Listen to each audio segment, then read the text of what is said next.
One of the big things we do as developers, especially in the community solar space, is we're always got our ear to the ground on the state legislative sessions. So at the actual state level, are there community solar bills being talked about? Are there legislation to allow metering? Those are the things you really want to try to pick up on early because you can get a first mover advantage in a given state and try to get certain pieces of land before others get in there.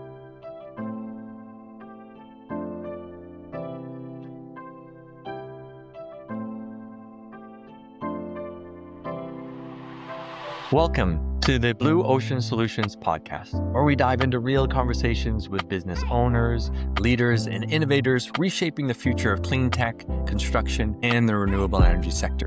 I'm Kreel Hutchinson, your host. Our guest today is Keith Akers, the founder at Queen City Solar in Charlotte, North Carolina. We'll be discussing his journey of being an entrepreneur, building a highly profitable community solar development firm as a one-man operation, and the challenges and opportunities of scaling a specialized business in the renewable energy sector. If you're a renewable energy developer, a solar entrepreneur, or a business owner looking to maximize profit margins, you will love this show because it offers an inside look at how one individual is successfully navigating complex projects and achieving remarkable profitability in a niche market. It's an example of leveraging deep industry expertise to build a high-value, lean operation. Welcome to the podcast, Keith. Thank you so much. It's a pleasure to be here, and I don't think I've ever been introduced in such a way, so I'm flattered and hopefully can live up to the expectations. For the audience who may not be familiar with you and your work, why don't you introduce yourself, tell a little bit about your background and where you currently find yourself today? Sure. So I've been in the energy sector now for 15 years or maybe a little more than that. At first, I started off in the oil and gas sector, always on the real estate side. So doing leasing work or title work, a lot of that time spent down in Texas in the various shale plays there. Took a little break after about 4 years of doing that to go back to business school. Came out of business school with every intent of going back into oil and gas, but as luck would have it, as life would have it, during one visit up to New York, ran into an old classmate who was doing something in solar, which I had no previous experience with whatsoever. But he was trying to do something in Texas, and he needed someone who knew something about land in Texas, which fortunately I did. So he and I started to work together, and it was really that experience that I kind of learned about solar, how it works, the finances of it, what you needed to do to get a project approved and ultimately built. Unfortunately, the endeavor that he and I worked on never got anywhere, but it was that experience that led me to another firm in New York, which was a developer, owner, operator of smaller DG community solar assets. Spent about 6 years with them. COVID happened, so life got interrupted like it did for many other people. So at that time, my then fiance, now wife, we picked up and moved to Charlotte, North Carolina. So that was in May of 2020. Joined up a utility scale player here in Charlotte to help them run their real estate team. But it was I guess it was in May of 22. So almost 4 years ago now is when I started Queen City Solar. Like a lot of developers who've been in the solar industry, you always have a dream of starting your own development company. Primarily because if you've ever acquired a project, you see what you're paying developers for their project, and you always want to be on that side of the equation. But obviously, it takes a lot of risk. It takes a lot of capital, knowledge, experience, all that. And fortunately, I was in a position 4 years ago to take that leap, and I haven't regretted it for 1 second. That's not to say it hasn't been challenging, but it's been a fun ride so far.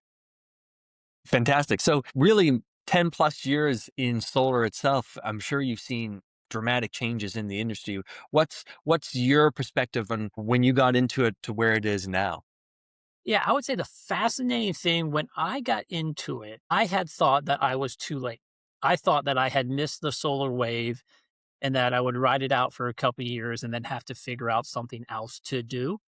Well, here we are 10 years later, and that wave is still going, and it has its ups and downs. You know, a term a lot of people in the industry use is solar coaster. I don't love the term, but it's very applicable because it is a lot of ups and downs. A lot of what happens in the industry is dictated by legislation, whether on the national level or the local level. And so, you know, I think the biggest change that I've seen is really just how solar has become more accepted. There was always pushback, and there still is pushback to a certain extent, but it's been around now for so long. People are more used to it. They're more accepting of it. You don't get as many questions as, is this gonna cause my cow's milk to turn green if we stand too close to it, or things like that. So that has certainly helped us from a project permitting, project acceptance point of view at the community level. And then the other big thing is just the cost.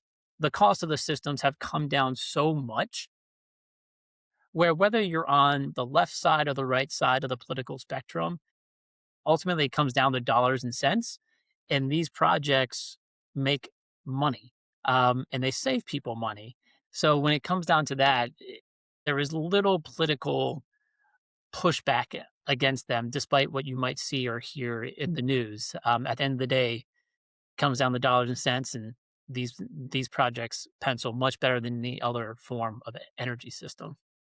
Yeah, very sharp insights. I completely agree. It seems like the industry itself has really it's maturing, right? It's grown up from maybe childhood into adolescence, becoming and like standing on its own. I think the future is very bright here. Question for you, and you could help our audience because we always have new, I would call them renewable enthusiasts showing up into the industry and wanting to like understand how this all works. So from a developer point of view, tell us or explain to us what the life cycle of a project really looks like, and then how your positioning with Queen Solar really helps to guide that process. Sure. Speaking very broadly, very macro, in short, it depends. And I say that because it depends on the type of projects you are developing. With the real differentiating factor being between doing a utility scale project.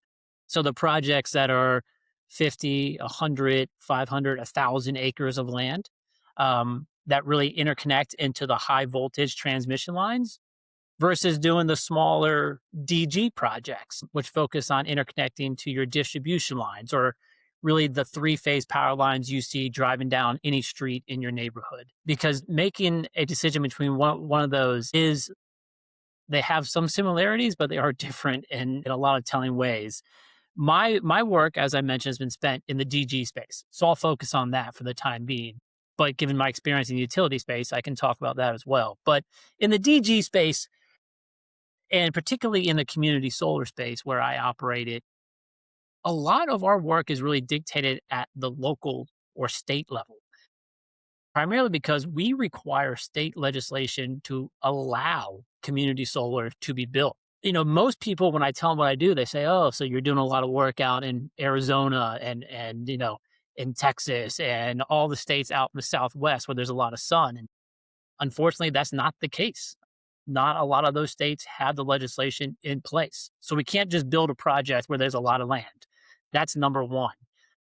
And then once you have the legislation in place, a lot of it comes down to getting a better sense at the real local level, so the real micro level of what the zoning ordinances are in each town or county, because those dictate where you can and cannot build.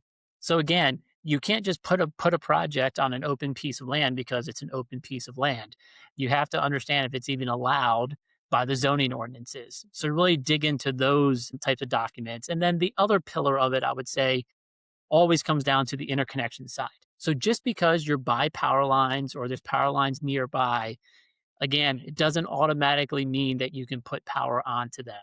The utility has to go through a set of studies to look at your project to understand the impacts that it will have on its grid before it ultimately determines what the cost would be for you to put your project there. Sometimes the cost is low, sometimes the cost is high. There's tools that we have, some publicly available, some privately available, that help us make a good determination about what those costs will be. But at the end of the day, you have to go through the study process, and what the utility says generally goes. Interesting. And so for the work that you do specifically with Queen Solar, explain to the audience, what does community projects look like from the legislation in place? You've got some approval. What does that rollout look like?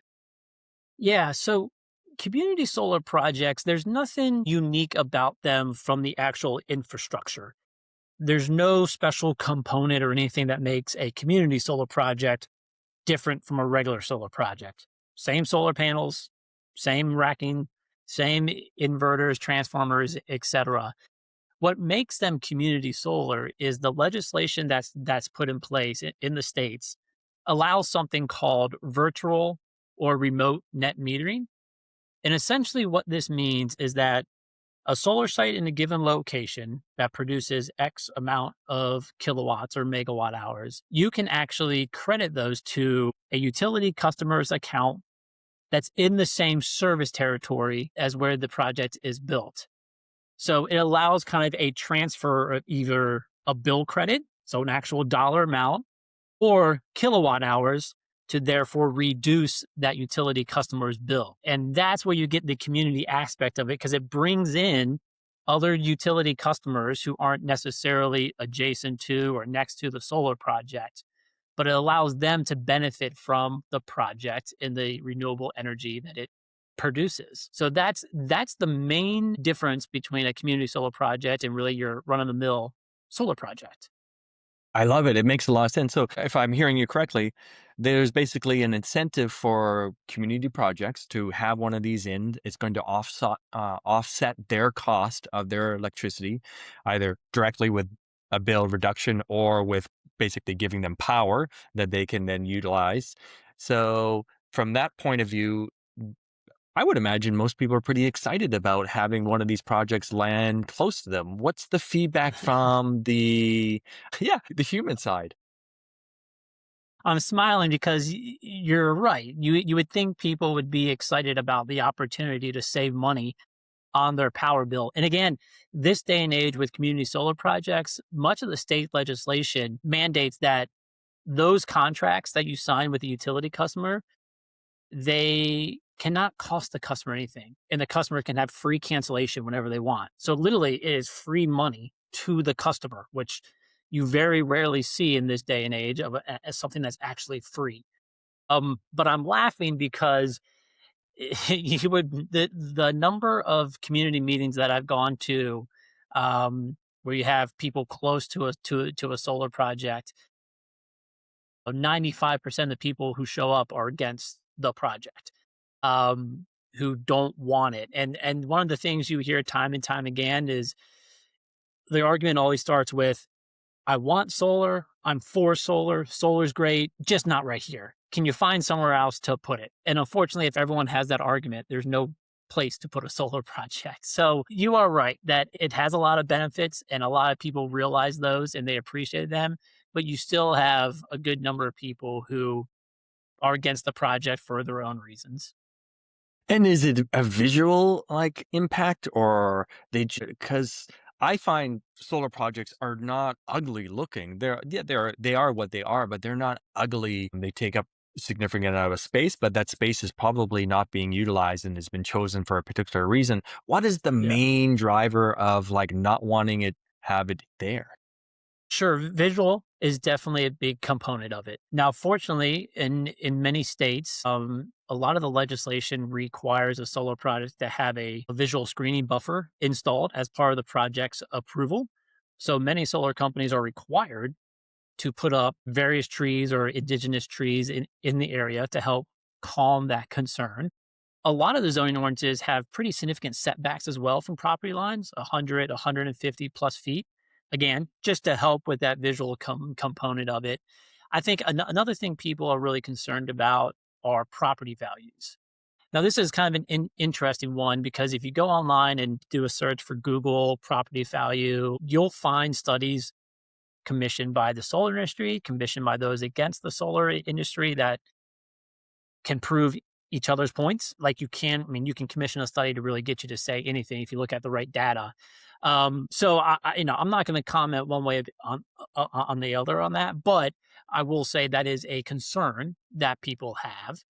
And then the other one, and this one kind of makes me chuckle, but believe it or not, we do see it a lot, is that people just don't like change. So they've always seen this parcel of land be an open field that they admit that they sometimes go walk through, they take their bikes through and they just don't want to see it change. And I laugh because they're trespassing on this other person's property. Now, granted, the other person doesn't really care. They don't press charges or anything, but because someone uses this other person's property for their own leisure, they don't want this person to actually change it or do it, even though they have no legal standing to tell them what to do. But like I said, people have their opinions and they are entitled to them. But it still kind of makes me chuckle when I hear that argument. And do your projects, are they mostly focused on working with like an individual landowner, maybe a couple individual landowners? They're making the decision, they want to bring it forward, and then there's the impact that that has on the community, and then needing kind of a community approval around it. Or are you buying land to do this yourself, or is it community land that is being like subsidized for the project? What does it actually look like on your end? Sure. So I'll kind of touch on all of those just real quick as a comment. If you're doing the utility scale projects, so those much larger projects, there's a chance that you only have to deal with one landowner, but that's very rare. So more often than not, you're dealing with dozens and dozens and dozens of landowners to make that project work, which creates a lot of layers of complexity, which we don't need to get into. But if you're doing utility scale, it's generally a lot of different landowners. On the DG community side, it's generally one landowner or one LLC or one company. So it's one agreement that you have with that landowner. Every conversation that I have with the landowner, I always offer to either buy or lease the property from them. But I would say, no exaggeration, 95% of the landowners prefer a lease as opposed to an outright purchase, primarily because I think they want to keep the property with their family or hand it down to generations, and these people realize that, they're not making any more land. So if you don't have to sell it and you can keep it, there's definite value in that. So most of our projects are based on a lease.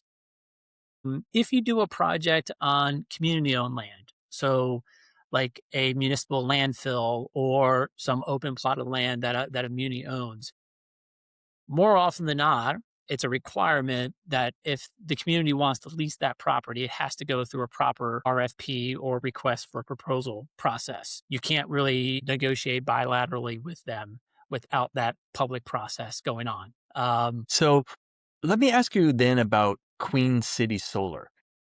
You're a one-man team doing a lot of different things here. What does your business look like? How successful are you? What's the growth? What are the size of the projects you're dealing with? Give us a little bit of an insight for the audience. Sure. So when I started 4 years ago now, I would say one of the key pieces of advice that I got from various people who have done this or started their own company in any industry is that everyone said there's tremendous value in having a partner, pretty much across the board. That's what everyone said. Now, I turned my thumb up at that, not intentionally. I would love to have a partner but for a variety of reasons, it didn't make sense. There was no one who I knew who was kind of in the same space at the right time as me to be a partner. So that's why it is just me, myself, and I. Um, at times I wish I had a partner, but at other times it's been a-okay. But when I started, one of the first things that I did was really trying to build out a landscape of viable community solar markets. So building on my work at prior companies, putting together kind of a deck, if you will, of all the states that had community solar programs, which one of those were active, which one of those had the incentives to make it work, et cetera, et cetera. And at the end of the day, where I landed was in the Maryland community solar market. So that's where I spent pretty much all of my time now over the last 4 years is in the state of Maryland. Currently, I have over 20 projects that are in development across the state. About half of those projects I'm working on under a co-dev agreement with a long-term owner operator, which we can talk about here in a second in terms of what that means. And then the other half I'm actually developing on my own. I have 100% control of them. And at some point, I will need to sell them to a long-term owner operator since I myself am just a developer. I don't plan to build the projects. I'm not capitalized that way. But I need to get them to a point where they're properly de-risked before I actually sell those. Well, my follow-up question is going to be: at what point do you hand them over or sell them? So you have optionality there. So the trade-off is this. There are long-term owners who will partner with the developer as soon as they have site control on a piece of property. Even if they don't have interconnection work done with the utility, even if they haven't done any permitting work with the county, if you have site control, sometimes that's enough for an owner to partner with you under a co-dev agreement, under which from that point forward, the two of you will work hand in hand to bring the project forward. But generally speaking, what happens is the long-term owner will then pay all the development expenses for the project, which could be easily 200 plus, if not more, $1,000. So there's significant value in that. Now, what you give up by partnering early on is a significant portion of the fee of the project once it's actually fully developed and or sold. So that's the calculus that you need to think about as a developer. Do you want to take a project further into the development process and de-risk it as much as possible, therefore to maximize your dev fee? Or do you want to partner early, take a hit on your dev fee, but that also allows you to be capital lean and possibly pursue additional projects that you might not otherwise be able to do because of the capital tied up in the projects? What's your preference? Combination of both. And, fortunately, that's what I've been able to do. So as I said, those first projects that I've worked on, I am in a co-dev partnership that I entered into early. So pretty much at that site control level. I think for most of them, I actually had interconnection agreements submitted to the utility. But when I started my company, that was kind of the goal because I didn't want to put too much money at risk too soon into projects and into a market that I was still relatively new to. So that was the goal, to partner with someone on those. And then as those projects got developed and as money began to flow to me from those, I was going to use that to put into a second tranche of projects, which fortunately has happened. And the goal is to take those projects much further in the development cycle and then sell them when they are almost completely de-risked or pretty close to it. Amazing. So you've got a lot going on then in your pipeline, and obviously it's spaced over a couple of years, and it'll take a couple of years to probably see them to fruition, get them over the finish line. Yep. What do you feel is some of the things that you do really well in your business to be able to be in this position today? That's a good question. I mean, a lot of it, I'm not being facetious or tongue in cheek or anything. A lot of it's luck. Truly, sometimes you reach out to one landowner who will tell you, he's like, hey, I've received 15 mailers from solar companies wanting to lease my land. I just wanted to talk to somebody today and your envelope was on top. So let's have a conversation about it. And no joke, that happens a decent amount of time, especially if you're in a popular market like Maryland is. But on top of that, I mean, there is definite skill and experience that comes into play. As we talked about from the outset, I've been doing this a long time and cognizant of all the tools out there, both public and private, that you can use to make your selection criteria for sites a little more precise than, a general buckshot approach, which some developers do. So I think that definitely works into play. And then my background working for a developer, owner, operator, I think gives me a unique view of the full life cycle of projects. There are a lot of developers out there like Queen City Solar who only have the development focused lens. So they don't really know what it takes to get a project financed and into construction, and then what it costs to actually have it built and operating. And so when I go out and talk to landowners or make my offer to them, I have a better understanding of what the economics are. Because at some point, I know I need to sell this project to somebody to build it. So I don't want to sign up a landowner to a lease rate that I know just won't get built. And the last thing I want to do is go back to the landowner and have to ask him to lower the lease rate at a later point. That would just be killer. So that experience, that transparency that I share with the landowners, I think is definitely one of my competitive advantages that I have at Queen City Solar. Yeah, it makes a lot of sense. So then on the flip side of that, what are some of the challenges or frustrations you're experiencing inside of your business? Capital, like a lot of people, capital. I mean, you can always use more money, but like anything, there would be a trade-off to that. I have definitely explored over the 4-year period whether I try to raise external capital, whether it be from friends and family or from a traditional lender within the renewable space, whether it be private equity or what have you. And there's a lot of interested parties out there in development shops like mine who have projects or a track record, but like anything, once you take someone else's money, you're no longer in complete control. You have to answer to somebody. And um, a lot of times that works out great, but sometimes it can't. And, I've been around enough to see both sides of it. So I purposely have been trying to do everything with my own capital for that reason, to retain 100% ownership. Now, it definitely makes things challenging. I mean, there are times where I can't pursue certain things that I want to because the money's just not there yet. But that's something that I'm willing to accept. Obviously, I try not to make those decisions if it comes at the detriment of a project. If it's something that's critical, I will figure out a way to make it happen. But it also does make me be critical, though. I'm not just spending money because I have it. I'm trying to figure out, is it absolutely essential? So there's certainly value to that and being shrewd, if you will, because it hurts a little more when you're spending your own money and it doesn't go the way you want when you're just spending someone else's money. You definitely are more cognizant about what you're using it for. Yeah, it makes a lot of sense. So on the home front, with you being a one-person team, big pipeline, a lot of moving parts here, how do you handle all of that sophistication and workload? And also, how is your AI integration potentially in keeping the team lean there? Yeah, it's stressful at times. Certainly it is. I would say it's definitely more stressful this year than any year prior. And a lot of that's because up to this point, it's been a lot of building and developing, getting projects to a point where they're either ready for construction, like they are my first tranche of projects, or hopefully to a point where I can market them and sell them to someone else, like in the second tranche. And so it's it's a different part of the project life cycle. It's really what I say. It's where the rubber is hitting the road, where dollars and real dollars will actually start to be generated.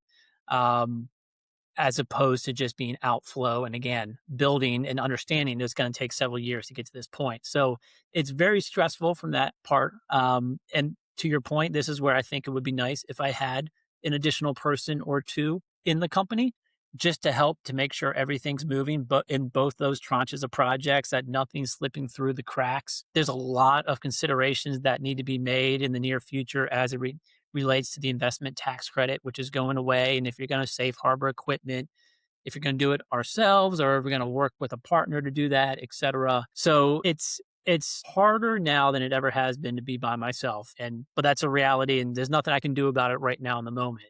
But to your point about AI, so I'm an AI novice. I'm not one who's up to date on it. I'm not anti AI. I just have never really spent much time with it outside of using Chat GPT to do whatever, look up a recipe or something like that. I have done some stuff related to my company with it, and I've had mixed results of what I thought it did. But there is a friend of mine here in Charlotte who is, I would consider, an AI guy. And I'm having him currently take a look at my company, at the website, explain to him the work that I do, how I find the properties that I find, my outreach, et cetera. And he's currently working on telling me what he thinks AI can do for me, or how AI can help, or what I need to adjust based on all those inputs. So I'm eager to see what that work result looks like. I just haven't received it yet.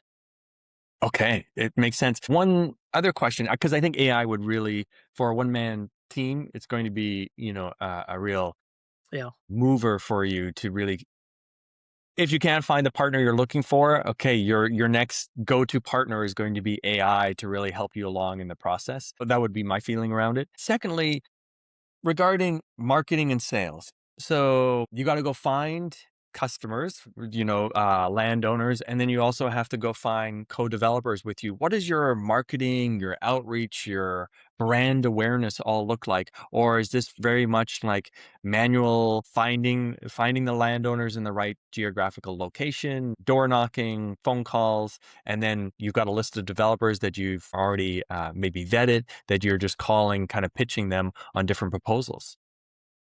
Combination of all of the above. Really, a lot of the outreach, I will say, is partly high tech and partly low tech. So the high tech part comes from using GIS mapping software or online AI kind of driven tools to help you put in a list of criteria that you're looking for in a site in a given county or a given state, and within a matter of minutes, it can spit out all the landowners who check all those boxes, which is super helpful. But then from there, at least for me, and probably for most companies, at least the ones that I know of, there is an outreach that's done from a manual process, whether it's a mailer to the individual saying you're interested in their property, here's what you're willing to pay them, et cetera, or phone call, or there are some companies who just go out and knock on doors. So it really is a combination of all of the above. I think, why you probably haven't seen the phone calls or the door knocking go away necessarily in today's kind of high tech age is I think a lot of the landowners, in most states, they're appreciative of and receptive to kind of the personal interaction. And especially as I mentioned before, like in a state like Maryland that's had a solar market now for better about 8 years now.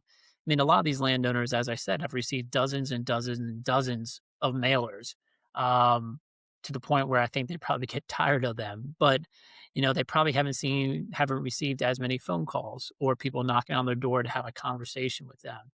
So I do think that form of communication is not going to go away, AI or not, because I think there's value in that, and certainly value that the landowner appreciates. So it can take a while to get a lead, and then once you get a lead, it can still take several weeks, if not months, to convert that lead from a conversation into a executed real estate document. But it's a proven process, and sure, there's probably ways to shave off some time with AI tools that you probably are aware of that I am not, but the current process is still working.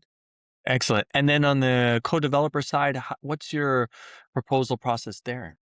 Yeah, thank you for the reminder. So for me, it's just based on industry contacts. And this is a saying within the solar industry. I'm sure it's saying for a lot of other industries. It's a small community, even though there are a ton of players out there, either developers, EPC companies or construction companies, owner operators. You generally run into the same people over and over again at the various industry events, the conferences, et cetera. We all seem to be in the same LinkedIn communities. So really just relying on those connections, those people who I've talked to in the past is how I do it personally.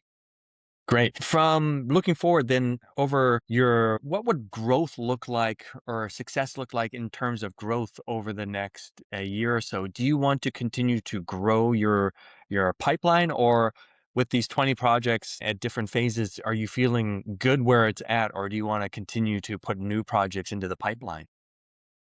The latter. An old saying we have as a developer is you're only as good as your next pipeline. So while I'm happy about what I have, I'm already thinking about how I can try to get more. So for me, the growth is additional projects, but I think where it's really going to come is additional projects, not only in Maryland, but another market, another state. And that's what I need to figure out here in the very near future when I can find some time to do it, is what that's going to be. Because I have such a deep knowledge of Maryland, having worked here for so many years, such a deep database of resources and tools and things of that nature, where I need to start building that for other states. Granted, I've worked in a number of states in my prior life, but really need to figure out what the new markets, the new community solar markets are going to be. So to that reason, one of the big things we do as developers, especially in the community solar space, is we're always got our ear to the ground on the state legislative sessions. So at the actual state level, are there community solar bills being talked about? Are there legislation to allow remote net metering or virtual net metering? Those are the things you really want to try to pick up on early, because you can get a first mover advantage in a given state and try to get certain pieces of land before others get in there. Now, certainly there's risk to that, because the bill that they're talking about might never get passed. I mean, Ohio and Pennsylvania are two great examples. Pennsylvania more so, where people have been waiting for a robust community solar market for the better part of a decade. And that's no exaggeration. People have been signing up land thinking it's coming, it's coming, it's coming. And Ohio, probably for the last 3 or 4 years, it's coming, it's coming, it's coming. It's not there yet. But, a lot of those companies got land positions that they probably no longer have now, but they can easily go back and revisit it. But that's the risk you have to take. I mean, that's the development game. If you just wait for everything to be decided and then everyone jumps into the same pool at the same time, sure, you might get lucky with a project or two, but that's not the way that you can really get scale and really grow at a rate that makes the company truly profitable. Well, you're a living example over your last 4 years with doing it the right way and having a robust pipeline. You've got to put in the work, right? And It's true. so, as we move towards the finish line of the podcast, looking into the future, where do you think community solar projects will be, in the next 3 to 5 years, and maybe even 10 years? Where does this aspect of the industry fit in and how will it be developed? So I think you will see more and more states adopting legislation that allow community solar with guardrails around them. And the guardrails really being around size limitation to the projects. Most states already have that where they cap projects at about 5 megawatts AC on the large end, which is about 25 to 30 acres of land. And the reason they put these caps in place is that they don't want the larger projects in a community. They want them to be smaller and more localized. The constituents of a community appreciate that because they are conscientious about not trying to lose too much farmland or land in general for projects. And because, as we talked about from the outset, they save people money. They pay taxes to the local community. They pay the landowner who hosts the project a rental income. They don't suck on county resources. They don't require new roads to be built. They don't require new traffic or anything like that. They are a net positive. And so that's why I think you'll see more states adopting them and probably a lot of states, hopefully, in the traditional red areas. It's like in the Southeast where the utilities have a stranglehold on the various states and they make it difficult for these types of projects to be passed at the state level. I do hope and I remain optimistic that a lot of those states and those markets will open up again just because it makes economic sense. People want them, people want to save money, and they want renewable energy localized. And community solar can do all those things. I really appreciate you, Keith, being on the podcast to explain it so well to our audience.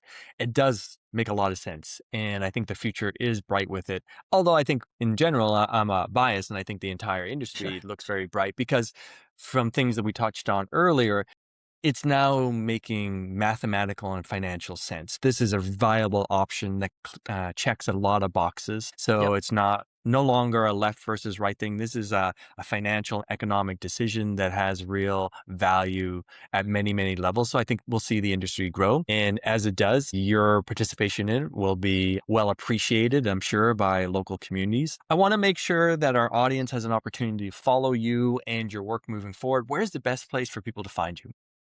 Sure. So, I mean, they can easily visit my website, which is queencitysolar.net. On there, there's my email, my phone number. There's even a little portal where you can drop in questions and it goes directly to me. That's the best place to find out more about me and the projects that I'm working on. Okay, great. Well, to our audience, I'll make sure to put that in the show notes. I'll also put Keith's LinkedIn address so that you can find him there. Really appreciate having you on the show. To our audience, if you've enjoyed the conversation, make sure to like and subscribe to the channel. Share it forward with a person maybe who's got some acres in the Maryland area and they're interested in turning into a solar operation. Keith, thank you so much. This wraps up another episode of Blue Ocean Solutions podcast. Thank you very much. It was a pleasure.